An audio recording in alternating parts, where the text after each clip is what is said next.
What's up, everybody? Welcome to Homertown Hockey, presented by Slapstick Clothing. My name's Phil Bittner, as usual, joined by Dylan Idle, Hey, what's up, guys? Trenton Fuller, Can we have a moment of silence for David Pasternak's child, please? All right, that's enough of that. Yeah, I was like, we didn't discuss this first, so I don't know how long we're waiting. But yeah, that's fucking terrible. And then for some happier news, everyone give it up for Colton Gogger. Boo. Boo. Alcatraz. Boo this Pelican. man. Yeah, Colt's been getting booed a lot lately. Yeah. Oh, did you guys? Yeah. I wanted you They to don't tell know the the story. story. Yeah, I just told them to boo you for the intro. Man, you're Uh, so red right there. oh. So Phil knows the story, and it's officially his favorite story of mine at all time. But I live a block and a half from a minor league ballpark, and a friend of mine asked me to go the other day, so I went and threw on the first jersey I saw, which was a Phillies Chase Utley jersey. And it's a minor league ballpark, so they do games and shit. And my buddy and I got picked to ride bikes and throw water balloons at people. And when I got put on the big board in my Chase Utley's Phillies jersey, I got booed. And somebody yelled, "Yo, Philly!" I turned around, and there's a dude just giving me double middle fingers before the event even started. I'm like, okay, now I have to win this thing. So I did, and I got booed again. I love this. So, how many people were in the stadium? It was the second night of no capacity limit, so it was 8,000 people. 8,000 people booing. Yeah, you. just a hair under 8,000 people. What the fuck? God, you must feel a lot like the New York Yankees. You definitely should have been wearing some Homertown hockey merch. Imagine how awesome For that real, would have for real. I could have told the PA guy to plug the podcast. This is the second one of my vape pens that's broke on me this weekend. Just stopped working.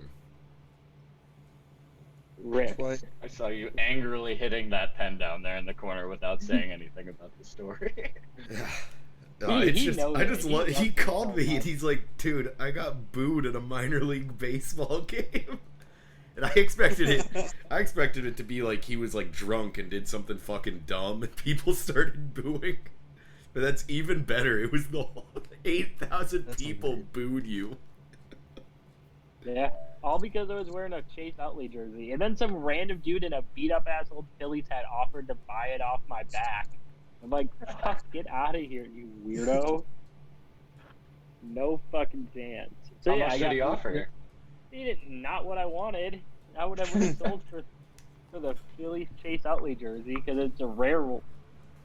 I bought it at a vintage store, and weirdly, it's a super rare version of this jersey because it has their World Series patch and the patch that the owner, or from when the owner died, and like they didn't cross over. Like those two patches didn't cross over a ton, so the fact that I got that jersey with both those patches on it was apparently very rare, or what I've been told multiple times by people who know I have it. Go, holy shit, you could resell that in Philly for a lot of money. So. Or Is that? at a minor league baseball game in St. Paul, Yeah. apparently. Yeah, but no, I mean the dude was like, "I'll give you $25 for it." Like, get the fuck out of here. $25? Come on. I had a bill. Yeah, for real. But yeah, did we get into this podcast? Yeah, yeah. We just had to make Alright. sure to acknowledge you getting booed by 8,000 people first. Bro. I'm so mad because you didn't even hear what I said when you introduced me. What was it? I said Alcatraz means pelican. Oh God. I'm trying to bring fun facts to the podcast like Trent does. Oh, Okay. that's kind of fun. Oh, well, what we're about to get into is not kind of fun at all. So, What we're is gonna it? start this We're gonna start the podcast off with the Chicago Blackhawks. Oh Jesus. So bear with me because it's gonna be a little bit. But this story has kind of been developing over the last couple months, where it kind of got released that a former Chicago Blackhawks video coordinator had allegedly sexually assaulted two players back in 2010. We now have more details about when it happened, and according to TSN's Rick Whitehead, during the Western Conference Finals in 2010, two players reportedly came up to then skills coach Paul Vincent and told him about the incident. Vincent reportedly told senior management, who refused to report the crime to Chicago police, and has since then become a quote-unquote open secret within the organization. An unnamed source inside the Blackhawks allegedly said that former video why I want to keep saying intern, but video coach Brad Aldrich was allegedly the person who sexually assaulted the two players. Brad would routinely befriend young interns and invite them over to his apartment. This scenario ended up happening in the locker room during the 2010 Western Conference Finals. And essentially, he also goes on to say, I was told to steer clear of him because he had tried something on a few players. This was something only a few people knew about, but it ended up being the entire training staff, most of the front office, and most of the coaching staff. It was an open secret. Yeah, I don't know how Not a Stan good look Bowman can keep at his all. job after this. Yeah, for real. Well, think of Um, where this stretches to too. I mean, this goes to Quinville, who's in Florida right now too. Yeah, there's that. I think also, isn't this, I could be wrong, roughly around the time of all the stuff with Mark Crawford down in Rockford? Yep. Like, yeah, this team has a lot of PR work to do right now. And I believe I read an article that said that they had also signed a letter of recommendation for said video coach in order to go coach at a high school where he then was convicted of a sexual assault against a student there. Yep. And so the letter of recommendation from the Blackhawks is what got him that job. And so that's just another horrible look in this situation. Like, I don't really see a way that anyone in the Blackhawks staff is going to recover from this. Yeah. Stemming from that incident, and that incident involved a 17-year-old. Aldrich was sentenced to a 9-month prison sentence, 5 years of probation, and is now a registered sex offender in Michigan, where the incident at the high school took place. Yeah. News of this I guess cover-up is the best way to put it, stemmed a couple months ago when one of the players, who is still yet to be named, filed a lawsuit against the franchise, claiming that his allegations of abuse were covered up by the team, and Aldrich apparently threatened his life and his livelihood after filing the complaint with the team. Yeah. So, Yeah, I don't there's know. that. This is I mean, this coupled with the shit in Rockford around the same time, it really puts a different light on those Blackhawks teams. Yes, it does. I don't know. For 3 cups, I don't think. I was about to say, Dylan, file a lawsuit. Get your Stanley Cup that you rightfully deserve now. There we go. Oh, Can we renounce the 3 cups there? yeah, give me one too. Fucking Yeah. 17. Oh, Jesus. Yeah, Yeah, it's hard to even say as people outside of the situation, like just how bad people, but you have to know that this was, building in these guys for years. They're always thinking about that, and the people locked into the contracts might have second thoughts. Like, you wonder how the Stars are thinking about this, knowing, I believe it was Kane that came out and said that every single one of them knew about it. They were just kind of told to keep quiet. And you just have to know that that was building, and then being told constantly to keep quiet. And I'm sure their careers were being threatened the whole time. It's just horrible from knowing that the people who hold your contracts are that absolutely fucking shitty. yeah. Well, and Dan Carcillo tweeted saying, like, everyone knew. Yeah. Wait, so what did the taxi driver in Buffalo? Did he just bring this up in front of Kane, and that's why he hit him? God damn it. It's like, no, you shut up about this. Man, it must be weird getting punched by a retired player. Soon to be retired. Soon to be retired. This It sounds could like- be the thing. This is where Kane Yeah, retires. This is it. Before I the did see NHL comes something- down on him. I did see something where they said that Kane might go to Carolina For what? just to give him an And extra for boost. why? Give him some more veterans in there. I don't know. I just saw something on Twitter about it. I thought it was interesting. It's almost like retiring, right? Crosby to the Avalanche. Okay. Fuck Alright. off. McKinnon to Well- the Devils. It's Ugh. wild. We'll keep monitoring this story as it develops. I'm sure there's going to be more and more that comes out as time goes on. But this is pretty big, especially with, I mean, because who was the GM at the time? Was that Bowman? Yeah. I think it was still Bowman, yeah. Yes. I mean, Yeah. think about that, what that does. I mean, that's 3 Stanley Cups, and you're covering this up for Bowman. Quinville, obviously, like I said earlier, Quinville has something to say. All those former assistant coaches and there's a lot of people who might not be super happy right now, Yeah. or in a little bit of fear. Oh, they should be. You don't cover this shit up, especially like nowadays. They have nice cells behind bars for people like them. Correct. Trying to see if there's anything else. No one from the current Blackhawks administration has commented at this point, and I doubt you will hear it. Yeah. That's like the least Yeah. surprising thing of this whole story is the silence regarding it. Yeah. So we'll keep an eye on it, and we'll move on to the other kind of big story from this week, and it's a bit of a surprise. Former Philadelphia Flyers head coach, former University of North Dakota head coach, and Toronto Maple Leafs assistant, Dave Haxtell, hired as the first head coach in the history of the Seattle Kraken.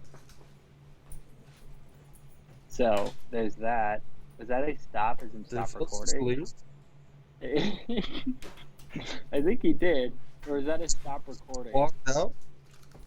Do you guys Was just that a like wait stop for okay? it? record- No. Wait, I Yes. thought you were telling me to stop recording. Oh no. Oh, that's so funny.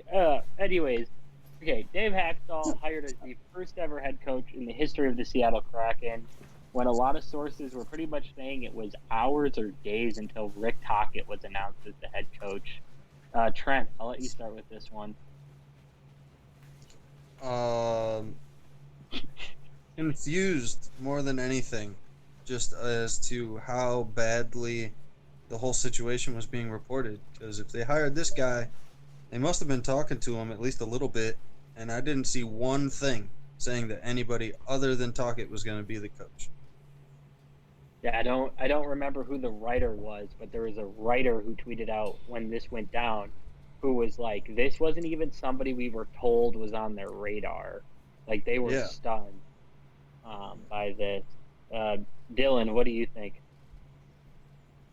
I just wonder if it goes back to what I was saying. I think it was last pod or the pod before, just that, the roster was such a mixed bag that maybe now there's a deal in the backhand that they're thinking they're going to get a specific guy and they want that coach for that guy. I'm thinking maybe like Gabriel Landeskog. I don't know if there's ties there, but I'm thinking maybe like Seattle's trying to go out of their way to land the good free agents or something, because they're not going to get what they want in the expansion draft. So they're just trying to tool up with the best coach, or I don't know if it's even the best coach possible. I really don't know why they would choose Haxtell over Tocchet, knowing that he was already lined up for the job. But maybe Tocchet found a job elsewhere. That could also be a thing. That we So- just haven't that we just haven't heard about yet. Yeah, maybe Um, he's. Yeah, I think they're fucking I have I have stupid. no idea. Yeah, Like, Phil. I'll let It- Phil go rant about this one. no, that's it. It's just a fucking stupid move. What proof of concept do you have with Dave fucking Haxtell? Like, all I could figure out why he ever had an NHL job in the first place is because there was a GM with a very similar name. Like, what did That's you just see out of those Flyers fake. Haxtell teams that you're like, oh yeah, that's our guy? Three and a half seasons in Philadelphia where he was fired midway through the second or the third season, or fourth season, I guess. So, and there's not a lot of Flyers fans who have good things to say about Dave Haxtell. Yeah. So there's that. Yeah. Yeah, it's all. We'll see how this Interesting plays move. out. It's interesting, and again, a lot of people when this hit too, a lot of people were like, "Well, it's Seattle; they're keeping things close to the vest, a lot closer than Vegas did." I'm like, "No, they're just being fucking weird about things." Yeah. Like, Instead of the fans being the crackheads, it's the owners. yeah, Hear me out, bro. 3D chess. dude, they're playing 4D chess. I have to get up for a second again to corral my dog. Don't stop talking this time. There you go. We need our move in- savior. Yeah, we will move into the grading portion for the 2 eliminated teams. Then we will start with the Islanders. Dylan, I'll let you start here. Islanders all completely flat, I would say, in the last 2 games of that series. Well, Game 5 and Game 7, they were able to force a game. They were able to force a Game 7, but an 8-0 loss in Game 5, and then a 1-0 shutout loss in Game 7. Kind of go quietly into the night for the Islanders. Yeah, they could not establish any offensive pressure. Their forwards were just stuck getting trounced by Tampa Bay's forward pressure. Like, Tampa Bay is just so good on the puck, so good at handling, so good at forcing the zone that the Islanders, like, they figured them out. They learned in the first few games. They've watched all the tapes. I'm sure they know exactly how the Islanders play because they are so damn predictable. Like, once you can figure them out, if you have a team with the skill that Tampa Bay does, yeah, I mean, it was probably inevitable that they were going to figure them out. But that said, I don't think that Tampa Bay ran away with the series other than that one singular game. And so that kind of worries me how they're going to play against a team like Montreal that beat a team like Vegas that we were expecting to be the cup winner, if not definitely in the finals. So I'm not sure how the future will go for the next round with them. But that said, the Islanders is what we're talking about, and I'd give them in this series a B probably, because I mean they were pretty well written off. Tampa Bay looked to be the powerhouse, and then obviously the Islanders were the underdogs, but they performed. They were there, and they're a 100% legitimate team that can keep up with any given team in the league and take them to 7 games any time they want to. They're one of the best teams right now in the league consistently, and they play one of the best two-way games. With, if they could get more offensive scoring pressure, then they would probably be top team in the league every year. But until they get Barzal contributing the way that he should, and that depth scoring, I'm not sure if this is. I feel like this might be the peak for them. That said, I'm going with a B. Future is very interesting for them. That's all I have to say. Trent, what do you think for the Islanders kind of wrapping up their season? I think I'm gonna have to say probably a B as well with Dylan. You knew what you were gonna get from the Islanders day in and day out, and they proved it time and time again. And in the playoffs, when you need defense, it worked. They shut down Boston's top line.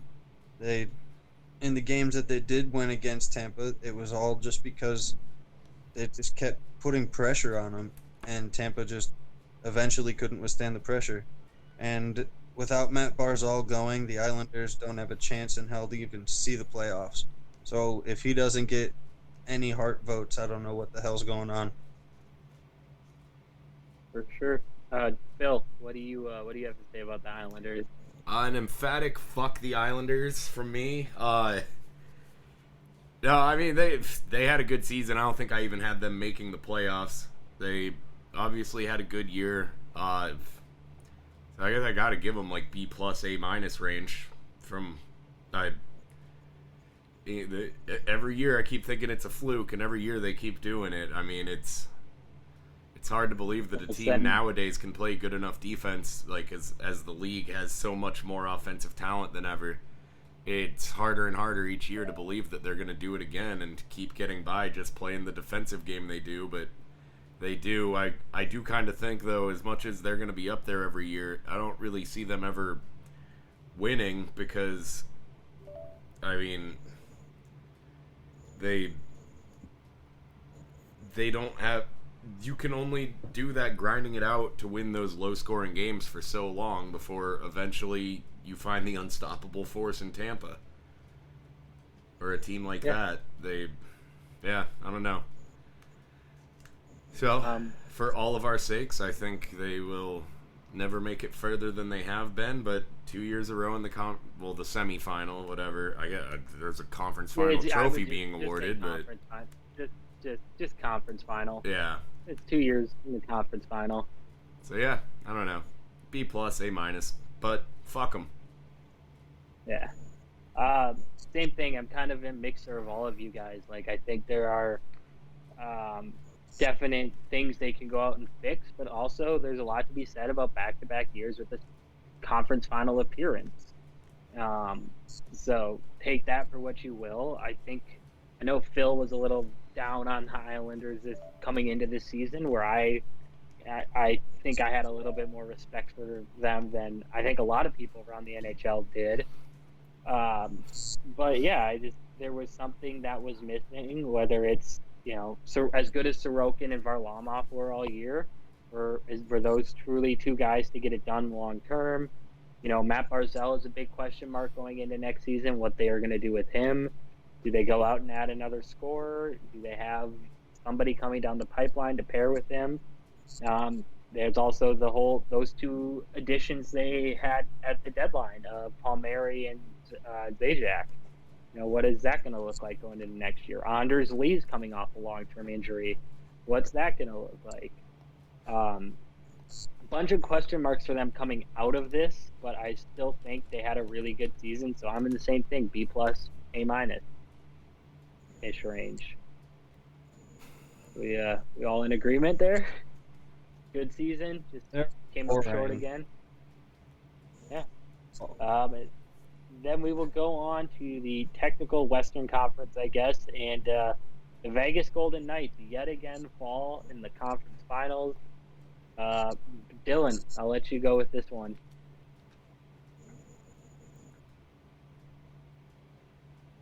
You're muted, bud. Dylan, you're muted. Just noted that. Thank you. I was saying, you guys clearly can't read my lips, but I was saying that Vegas had a fairly disappointing I can't even think of the word here. Fairly disappointing series. They should have trounced Montreal, but we said that about every single other team that has played Montreal, and I think at this point it's just time to say that Montreal is a good fucking team. Like, we've all been trying to avoid saying that because no one thinks that it's real. I still don't think it's real, and they're in the fucking finals. So Montreal is a team. They're a good team. They're a terrifying team, and they just beat Vegas, who should have won the Stanley Cup. So I don't think this is really a knock on Vegas at this point. It can be a knock on Fleury. It definitely can be a knock on Fleury, and it could also be a knock on coaching, I was going to say. Yeah, because the goaltending situation in general, you have the best tandem in the league, and the way that they had rotated them was just useless. I mean, Fleury probably should have been pulled out of the series and left out of the series, although I am not sure that he should have even made it past game 2. I think Leonard should have had time in the previous series, and then he would have proven himself to the point where they wouldn't have relied so much on Fleury. But Fleury was hot. They rode the hand, and they rode it into the fucking ground because Fleury played like shit in that series towards the end. So if we're gonna knock anything, it's got to be Fleury, and his individual grade has got to be a D. Like he showed flashes where he looked like Marc-Andre Fleury, and then there were also flashes where he looked like Marc-Andre Fleury, giving up absolutely terrible goals. But the team around him kept up. They made it to the conference finals 3 times out of the last 4 years. They are also a legitimate team. But again, I think it's just a thing of matchup, and Montreal looks terrifying right now. What's your final grade for the Vegas Golden Knights on their season? Final grade for the whole season, I'm going to give them an A. I mean, they held out fairly well in their division. They made it all the way to the conference finals, and they probably should have lost to Colorado in the first place. The fact that they made it through Colorado automatically puts them up a couple letter grades, in my opinion. Colorado, I expected to go off and win the cup. And the fact that Vegas went on and then still got beat by Montreal, maybe they were too worn down from the previous series, but it's just, it has to be an A for the overall series, but the playoffs, still an A. I mean, they did good, just got beat by Montreal. Trent, what do you think? You lost me at Montreal is actually good. It hurt to say. I don't think that Montreal has been good. I think that players have come up clutch, and Carey Price is the Carey Price of old. Somehow, some way that the new goalie coach that they brought in, the goalie whisperer or whatever, has turned his entire game around and has made him the Carey Price that everybody is scared to play. And it being the playoffs, you don't want to play him. And he's just standing on his head and letting that kind of, I'm going to say, young team in Montreal able to do what they do well because he is not giving up any easy goals. He's letting them play a lot looser, which is in turn making everything work for him because nobody else is playing that loose and fun anymore. It's the playoffs. Tampa, besides the whole layover, Tampa has played almost every month except for 2 in almost a year. And yeah. I don't know how fresh they're going to be against Montreal's quickness. Going back to Vegas, though, where do you stand on Vegas this season? Vegas, F. I know Dylan said they did very well, but the expectations that they have had this entire season, once they even got past Colorado, was Stanley Cup or bust. And they busted hard. I don't think they had a point in the entire series. No. He said busted hard. Cole Caulfield had 4 goals. The entire 9 offensive forwards for Vegas had 4 goals that series. You can't do much when that's happening, i.e. the Bruins. You're standing at a firm F? Yeah, they should have gone to the cup. They probably should have won the cup, even if they're playing Tampa. But the way that everybody on that team, they went through a dry spell, and you can't do that, especially in this Stanley Cup. For sure. Phil, I know you had some thoughts over the week. Yeah, I mean, this coaching's fucking terrible. You know, I get that it was to give him a rest, but benching Fleury for Lehner during a game when Fleury was still playing great, and then being in game 4, they go to Lehner, he plays great, he gives up 1 goal, they win 2-1 in overtime, and they go right back to Fleury, who had that revisionist history that always happens when Fleury loses the net, where he had 1 bad game and got benched. No, he had a sub 900 fucking save percentage all but the first game of this season when he played.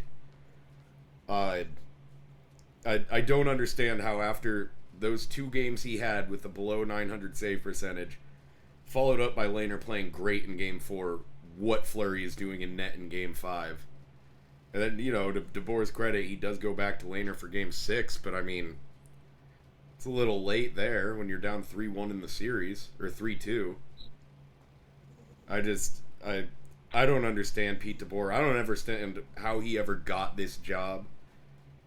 Like, why Gallant ever had to go, and you look at the guy that's fucking gone back and forth with, like, has ridden Martin Jones the entire time he was in San Jose, and you figure that's the guy to manage the best goalie tandem in the NHL. So, I don't know. I can't give them a 5 on a year where they made it to the conference final, or an F on a year where they made it to the conference final. But, I mean, B-, like, they went far and all, but for their expectations, this is getting to be one of those, this era of this team getting to that territory of being the type of team you look back on as one of the better teams to never win a cup. Mm-hmm. Yeah, I'm kind of... The way I looked at it is for how high the expectations were with Vegas.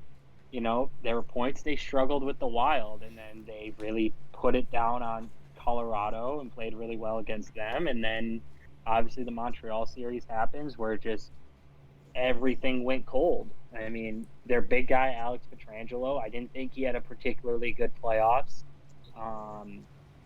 If he's not paired with Nate Schmidt, I don't know how well that goes. You're paying guys like Meshershow, and Mark Stone had a fucking awful series against the Canadians, and he had been white hot in the playoffs, and then for whatever reason against Montreal, he just doesn't have a point.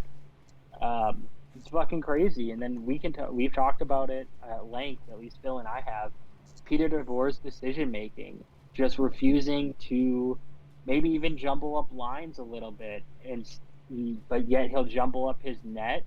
It didn't make sense. And like Phil said, and like Trent said, maybe this is that era of this team where it's just like, hey, they get really close, but they don't have all the pieces. But I don't even know how you could say this team doesn't have all the pieces. I would say yet again, this is another season where it's like, how the fuck did Vegas not win a cup this year? So I mean, for the regular season, they get an A. They get an A+. They did exactly what we thought they were going to do. But then I would say for the playoffs, they get a C. They struggled when they shouldn't. They look really good when they should.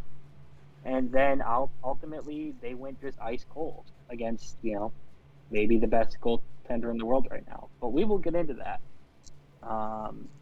Does anybody see any unforeseen surprises from either of these two teams, like players that probably won't be back on those teams next year? I know Marc-Andre Fleury is probably the biggest one for Vegas. To potentially not be back. But Vegas is exempt from the expansion draft, so if they lose him, it's going to be because he wants to leave, or because they want him. I think his contract's out. Is it? I don't think it is. So. I think he has another year. I can see them moving Pacioretty. Yeah, I can see them moving Pacioretty. I can see them moving, Nosic's a Mark UFA. Stone. Jan Mark's a UFA. Alec Martinez is one I've heard a lot about. Fleury does have one more year left. Mm-hmm. And also, did you hear Martinez? Other than that, everyone else is signed next year. What were you saying, Trent? Did you hear that Martinez was playing with a broken foot? He was being wheeled around in a wheelchair. That's insane. Yeah. That is, that's crazy. He can do it, but Wilson can't. You guys know they have Tomas Yurko in their minor league system? I did not know they had Tomas Yurko in their minor league system. That's a name I haven't heard in a long time. Right. Well, I feel like it's fitting as the puck is literally about to drop in Game 1. Let's move on to the Stanley Cup Final matchup. And I'm going to break this thing down into a couple different parts. We're not just going to look at who do you got winning? We're going to kind of break this down piece by piece. We'll start with the fact that Tampa is plus 280 in Vegas, so they're a relatively heavy favorite to win. So we'll just start there.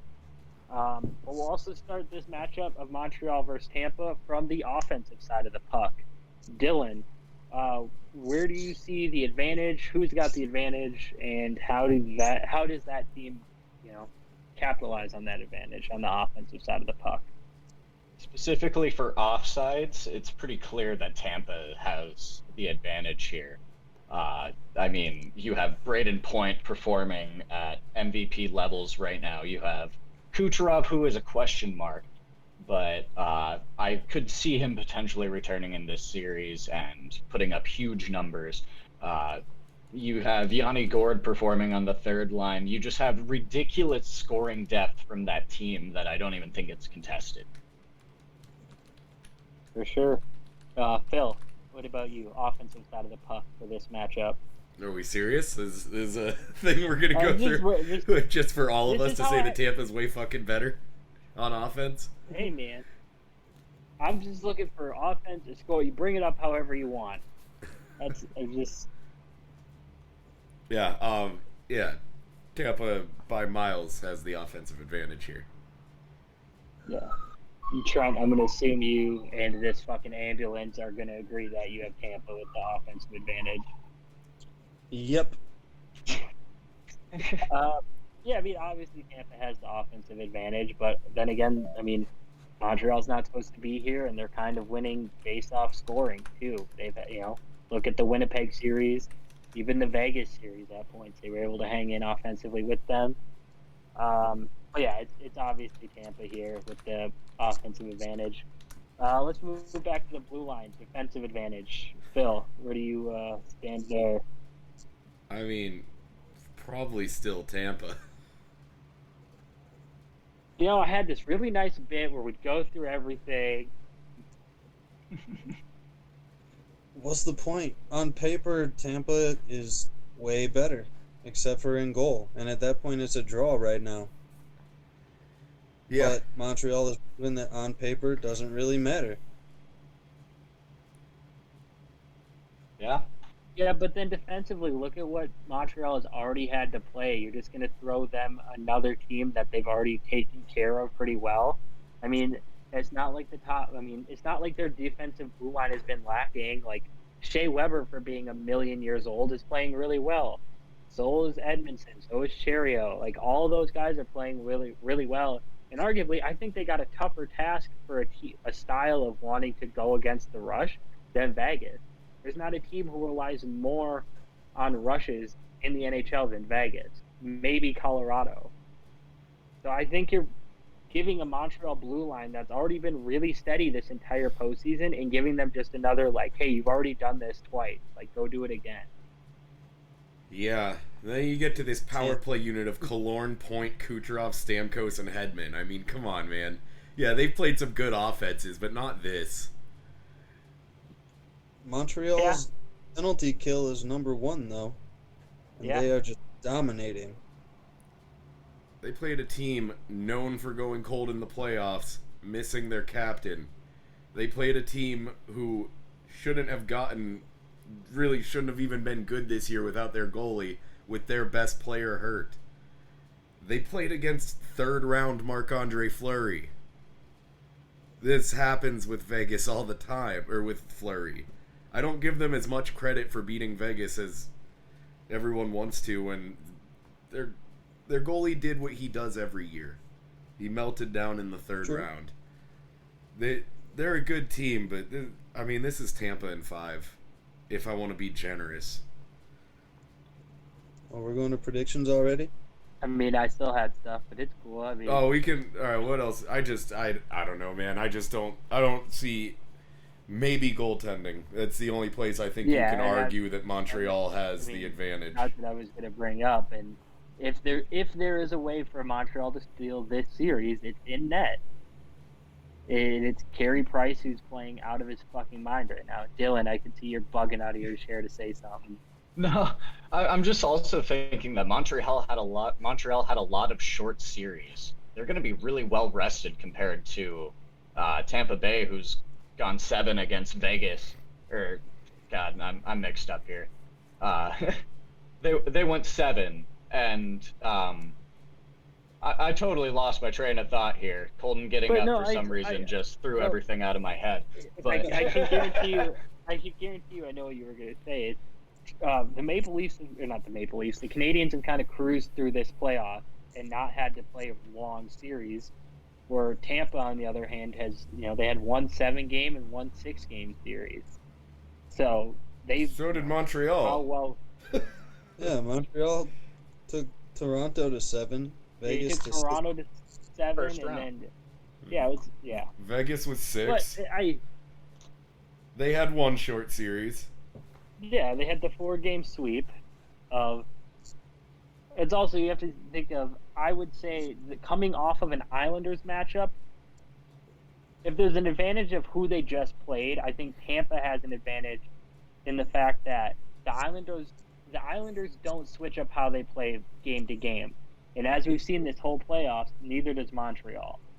So if you want to talk about coming off of certain opponents, I think there's an edge for Tampa too, where they've already played a Canadians-like team already this playoff. Yeah. Yeah. yeah. Oh. I don't know. I really think this is going to be more competitive of a series than you guys do. I don't know what the predictions are yet. I haven't heard all of that. But I really do think Montreal is going to stick it to Tampa Bay here. Tampa Bay has already gone on their run. They have nothing to prove. Montreal has everything to prove. They have everything to prove to all of Canada at this point. Like, if they don't come back to Canada with the cup, they're going to be exiled. Like, I think there's so much pressure. There's going to be so much pressure on Montreal that they're going to bring their biggest game. They're going to perform. They're going to do exactly what we've seen them do, and that's just come out of the fucking woodworks and take down the top teams, make them look like they're just fucking playing in the minors at this point. Like, Montreal has just absolutely surprised everyone, and I think they're going to do it again. Like, you can't keep calling them the underdogs when they're walking through series. Yeah, Vegas is still calling them the underdog at like plus 280, that's a pretty heavy favorite. Yeah, Montreal's a real team. Tampa Bay is amazing. They're one of the most historic franchises. I mean, how else? You can't be bad when you're $17 million over the cap. It's hard to be bad. And I mean, if they win the cup, congratulations. Put a big old asterisk by it, because they were not even relatively close to legal on the salary cap. But Montreal is doing unwritten things right now. They're proving to everyone that the top teams don't mean anything. They're going to shut you down. Like, I really do think Montreal is going to win this series. It's going to be in 6. It's going to be surprising. Tampa Bay has played one more game than Montreal. Montreal in 6. While they were sweeping, they've played one more game. While they were sweeping Winnipeg, Tampa Bay was handling Hurricanes in 5. Gotcha. Okay. For some reason, I thought that series had gone 6. Yeah, no, they've played one more game. Unwritten, like, this isn't even the first time this team has ridden Carey Price further than they should be. 2013. Yeah, that was 14. That's what it was. 13, I want to say they were out in the first round. Was he slumping that hard going into the playoffs? Did he turn his game around that much to become what now would look like an easy Vezina winner, even though he wasn't even in contention during the season? That is true. Like, Allen was the better goalie during the regular season. Yeah. I mean, that's the other thing, too. You have Andrei Vasilevsky, who's coming off his 4th straight elimination game shutout, who looks like the hottest. Yeah. Vasilevsky looks like he's just as locked in right now as Carey Price. And like I said this whole time, I think that's where the separation's going to be, is in net. But yeah, I guess we can, let's just get into the fucking predictions. So Phil, you have Tampa in 5 if it gets to 5. Yeah. I think this is Trent. going to be a fucking steamroller. Trent, where do you sit? Suns in 4. This is the worst. This is one of the worst matchups for a Stanley Cup a Boston Bruins fan could ever hope for. I hope that means lose 7. I thought you were going to say an NHL fan, but you just went nope for a Bruins fan. Yeah, you got the old rivalry versus the new rivalry, and I'm not a fan of either of them. No, I'm all, yeah, I mean, Bummer. I don't know, I'm kind of rooting for Tampa just to antagonize the people that are still complaining about the salary cap thing. The league did their investigation. It was deemed legal. Every team is over the cap every year. The players that are on the ice are not that far over the cap. No. And the story came out that not long ago, Tampa Bay was the team that wanted to close the loophole, and every GM was against it. So They just decided to say, "Fuck you, we're gonna use it then." yeah, Right. Can't beat them, join them. Dylan, where do you sit? How many games? Who wins? I'm sticking to it. Montreal in 6. It's going to be a surprising series no matter what. I don't think Tampa Bay is going to live up to the hype right now. I think Montreal is going to absolutely come out of the gate. They might even go down 2 games, but 6 games is where I'm calling it ending. I don't see it going to 7. If it goes to 7, it's not going to Montreal. That's all I know. So if it goes to 7, Tampa Bay wins it guaranteed. They're going home. It's not even going to be a competition in Game 7 in Tampa Bay. So Montreal has to close the door in 6. Yeah. I'm gonna just, as big of a fan of the underdog as I am, I'm usually the guy that cheers for the underdog. I don't see a way this series gets past 6. If we get a Game 6 or even a Game 7, be lucky. I Tampa in 6. That's my prediction. It'll be interesting. I think this first game, obviously it's a pretty cliche thing to say, but I mean, you might see everything this series is going to provide in the first game. With just these teams finally got a couple days off, and who knows how ready to roll they'll be. Did anybody have anything else they wanted to bring up for the pod? no. I think so. Take your deafening silence as a no. Phil, do you want to do overrated, underrated this week? Yeah, let's do it. I think you said you had the subject for it. Chips. Chips. Yep, our episode, least favorite episodes of the 1980s police sitcom Chips. No, we're doing potato chips. I was going to be like, I don't think I've ever seen a fucking episode of Chips. Yeah, no, we're doing potato chips. How did you even know of that show? I'm aware that it existed.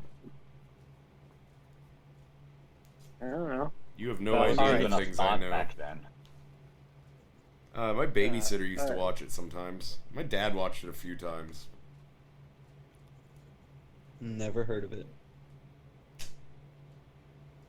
Jake Evans is on the ice right now. Yeah, they just showed him getting laid out again. Ugh. The dumbest play in the NHL 2021. Yeah, Oh, Mike yep, there it Scheifele. is. I am way behind on the feed here. They'll show that, but they won't talk about the Blackhawks on air. Right. Right. Listen, Homertown hockey, not afraid to go where the national media won't go. Yeah. Never. Never. Right? No. Well, we do have the advantage of nobody listening to us. So, to be fair.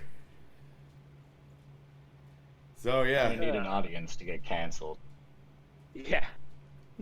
Trent's tried. Multiple. I put my shot out there once. Yeah, you did. You did. Yeah, you're on there though. All right. Phil, it was your subject, so I'll let you go first. Salt and vinegar chips for the favorite, boys. Nothing beats a salt and vinegar, and I want it like I want my mouth to hurt by the time I'm done eating. It's Specific brand or just are we doing flavors or Which- brands? you could do whatever. Really any brand around here. They're always like you can get like the big family size bag for $2, so I'll go with Tom's, and they are like just so much vinegar.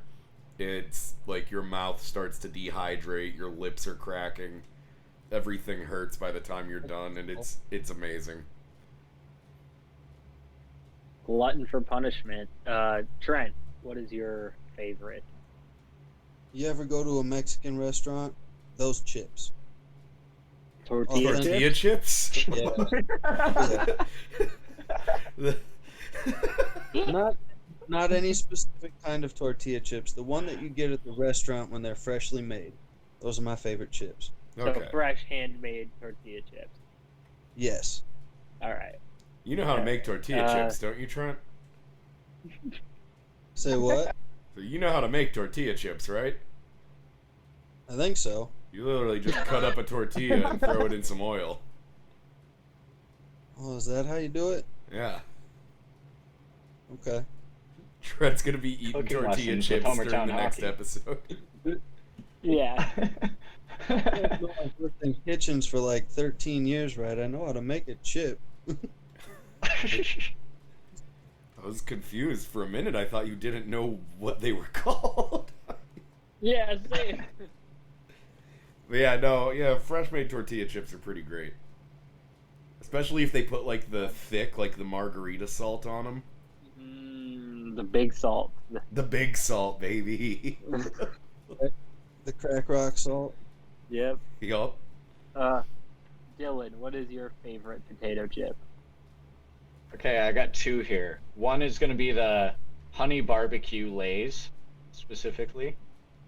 And then the other one is going to be the chili cheese Fritos.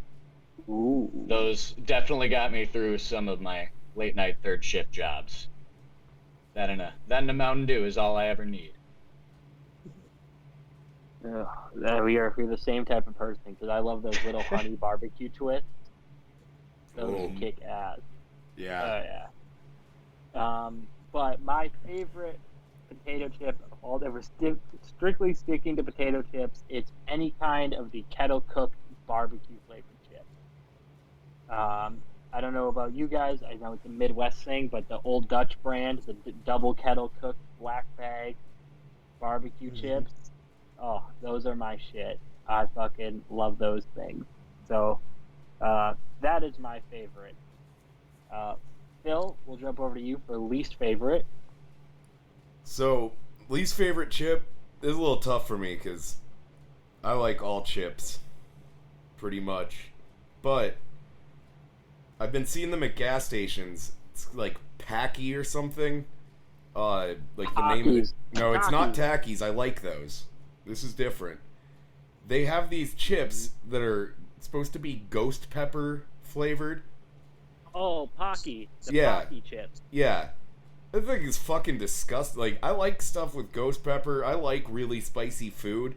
Unless it has no flavor, and it's literally just, like, for the sake of being spicy. Those things taste like shit. It's just spice for no good reason. And I don't fucking like it. It's one of the only chips I've ever had. I ate one, and then I was like, nope. For sure. Trent, least favorite. Alright.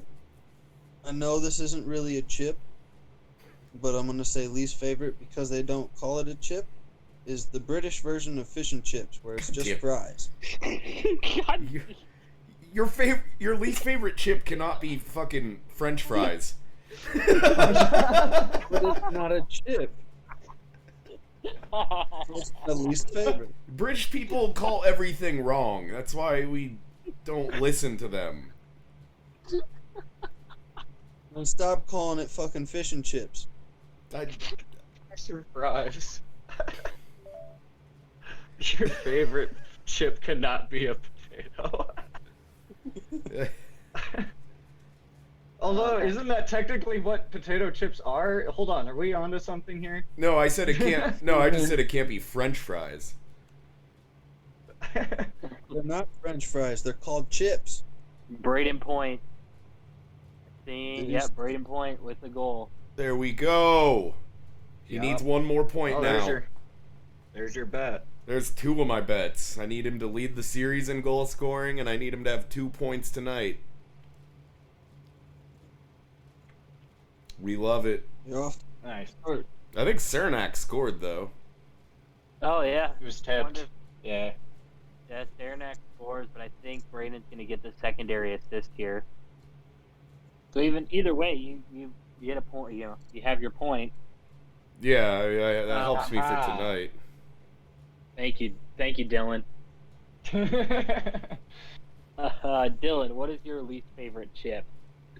Oh god. Least favorite. I don't know how any human actually enjoys these fucking chips. Dill pickle chips are Thank the you. most Thank you. I like disgusting 'em. chips Thanks. ever made. Thank you. They are horrible. I love anything- pickles. I absolutely love pickles by themselves, but pickle chips taste like you basically took a potato chip, stuck them inside your sock, and ran around on the track for an hour. That's what dill pickle chips taste like. They're horrible. I will eat dill pickle chips if there's no salt and vinegar chips around, man. Dill pickle chips, they didn't do nothing to you. My nickname was Dill Pickle. This is. So he's got a personal beef. I doubt that whoever called you that was thinking like, oh yeah, dill, like the chips. They were talking about the actual. They were talking like actual pickles, bro. The only acceptable form of dill pickle. You fermented cucumber, you. Dill pickles are I'm mad because favorite. I keep calling them Dylan Idols. That's okay. Fuck this. I'm off.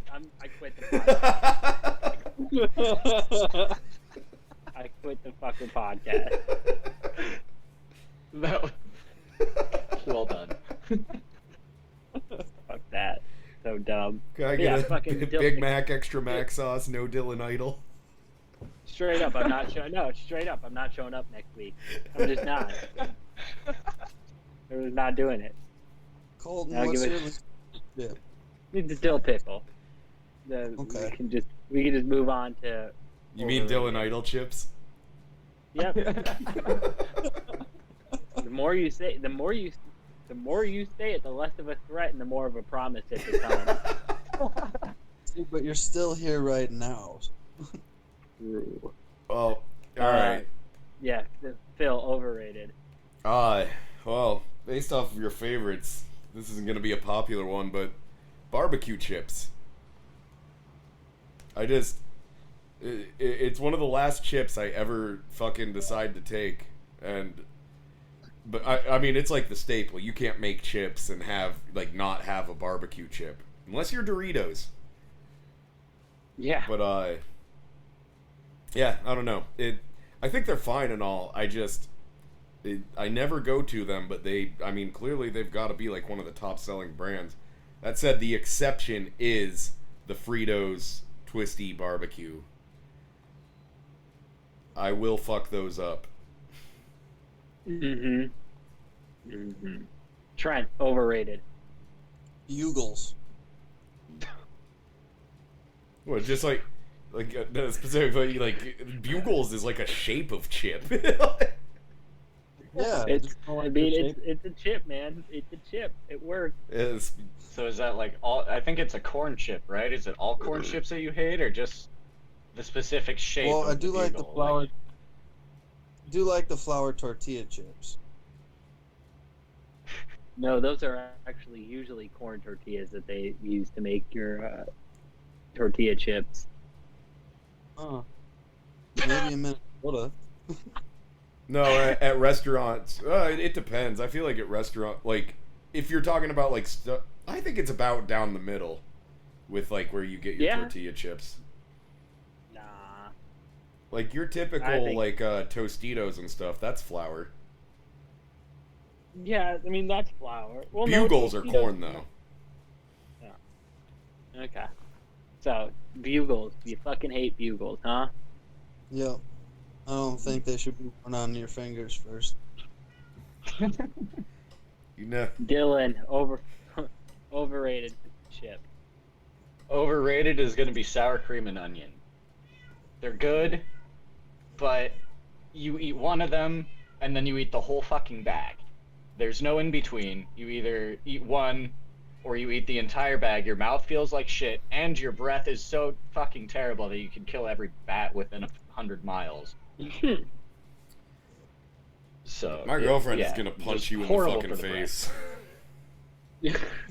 Well, she's got bad breath, so she can do it from a minute away.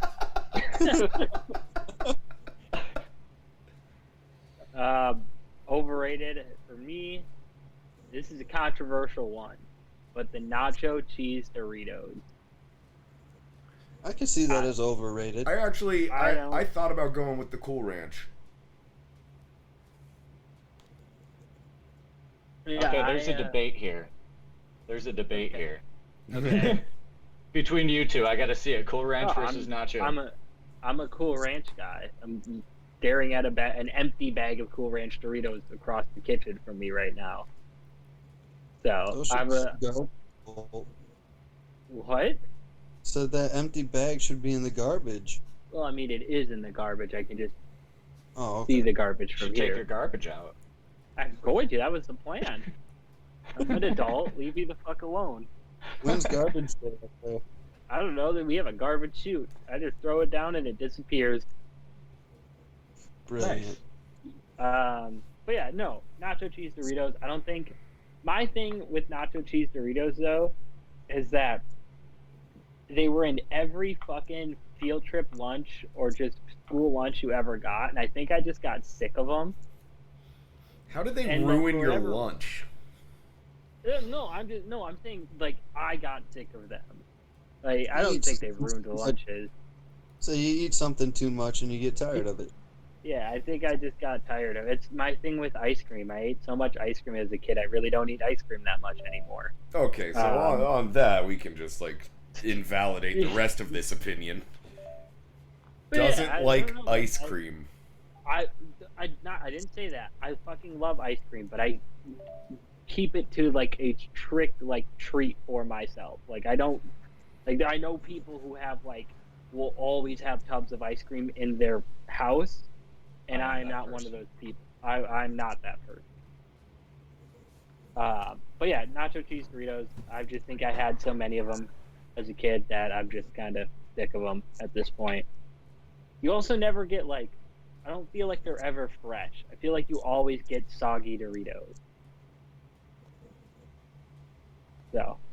I don't know where you buy your Doritos from then. Y'all don't have the Dorito guy on the corner? Sells them out of the box? Y'all, the bags are always wet. Y'all don't have that guy? Nope, we got Mexican restaurant in every corner. Phil, what is your underrated potato chip of all time? You know, there's a lot. Mm-hmm.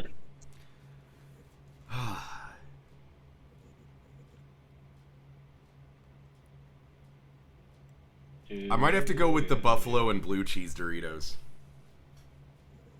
I had an answer and it has escaped me, and it'll pop into my head later. Oh, I'll get a phone call at like 10 o'clock tonight. Dude, hint of lime Tostitos. Hello? Hint of lime, dude. Click. No, I don't know. Oh, I remember what it was. Fucking salsitas, man. You guys have not had salsitas? They are tortilla chips with a powder on them that makes them genuinely taste like a chip with salsa on it. interesting. They're so good, but yeah. Also, I mean, it's not underrated, but I mean, uh, the If we have, the flamin' hot or cheddar and jalapeno, free or Cheetos, and also hers makes these cheesy poofs that are jalapeno popper flavored, and them shits fuck. The hers crab chip. They just have Old Bay on them. Yeah, Those kick ass. dude, hers. I mean, it's ballsy to take something as great as a cheesy poof, and mess with it and flavor it and mess just to stray from the path. But man, hers does it right. I believe they also have a buffalo and blue cheese cheesy poof.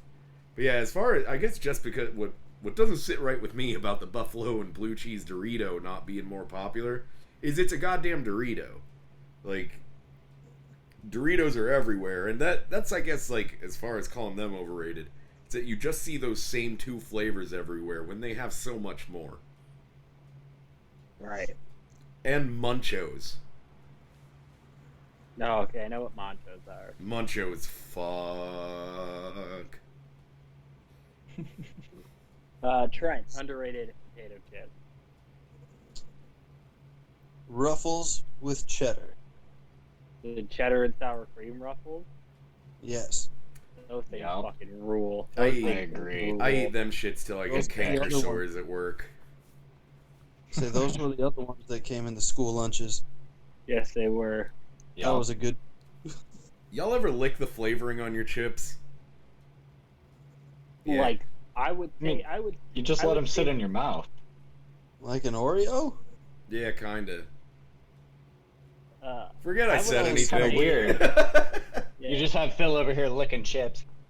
I would just like, especially with Doritos, like the Cool Ranch ones specifically, you could always physically see the ones that had more seasoning on them than others, and I would always just save those bitches for the end. Dylan, underrated. Underrated? Okay, this is gonna be a weird one, and even I'm not fully confident in this. This is a nod for my Canadian friends. Ketchup Lays. Have you guys? Okay, Yes. you guys are all giving blank faces here. No, Have you had yeah, I know dude, what they fuck are. those chips. Yeah, them? Lays Fuck, and dip 'em in ketchup. Wait, you're I calling don't them know. underrated? Yeah. You fucking piece of shit. Fuck you. Fuck you, ketchup boy. I went from dill pickle to ketchup boy. What an interesting condiment episode. No. Jesus. You Yeah, fucking red peasant sauce. Weirdly enough, my underrated is also a Canadian chip. It is the Ruffles all dressed chip. What are those? So they're a very strictly Canadian thing, but Ruffles puts them out in the U.S. like once a year, and they taste like they're essentially like you know how when you get fish and chips you get malt vinegar on the side. They kind of taste like malt vinegar with like I don't know, but they taste they're kind of like salt and pepper or salt and vinegar chips, but they have a little bit more of like cayenne in it. I don't know. They're It's fucking incredible. what's on the They- cover is a pepper, an onion, and a bottle of vinegar behind the chips. and Yeah. I am curious about these. They fucking rule, and like I said, they come down to the U.S. about once a year. I think they just come down to Minnesota, They might just come down to Minnesota. which I don't Next recognize year. as the U.S. Minnesota. Minnesota. Sorry, I heard it that. came out. Yeah, you heard that, didn't you? They pop up every now and again down here, and I fucking love them. They're made, and I used to stock up and buy like 4 bags at a time, and just constantly keep them around. But they're so fucking good. My favorite, if they were a consistent thing down here. Have you had those queso ruffles? Yeah, they're interesting. Yeah, Those are Like a intense if spicy you just lick roll. one of those. They are intense. Like they are very flavorful. I licked one of them shits and I don't lick all my chips. I still just Sorry. have this amazing mental image of Of just Phil licking going, every chip. That's got to be the title of the episode. I don't lick all my Licking chips. Ah. another successful episode of Homertown and Overrated, Underrated. That'll do it for now. Obviously, we'll keep you updated on anything that comes out. We'll keep you updated on the Stanley Cup Finals. But I think we're all kind of in consensus except for Dylan. Dylan, you have a lot of words to eat this offseason if a lot of the things come true. You got a lot of defending to do this coming off season if the Kraken are good. I've made a lot of hot takes that could very easily backfire. So, gonna have a lot of recordings. I'm gonna take little snippets of all of our podcasts and take my shit hot takes and then judge them at the end of next season. I mean, props to you for just coming in like Yeah, starting right off with the hot takes. I mean, you're on a podcast with a guy who's been saying for the last 4 years that Patrick Kane's going to retire. So you know what? Still not the dumbest take on this podcast. All right, we ready to wrap this up? Fair enough. We are. Yep. I will finish this podcast with the sincere "fuck you, Babe Ruth." Teddy Bluger. Oh, Jack Eichel, David Ayers, cum dumpsters. I don't know. John Tortorella. You forgot Dougie Hamilton. Oh, Doug. Yep, Dougie Hamilton. You got everything? Tony So, D'Angelo. Fuck it. Trent, send us out of here. My name is Trenton Fuller, and I approve of this message.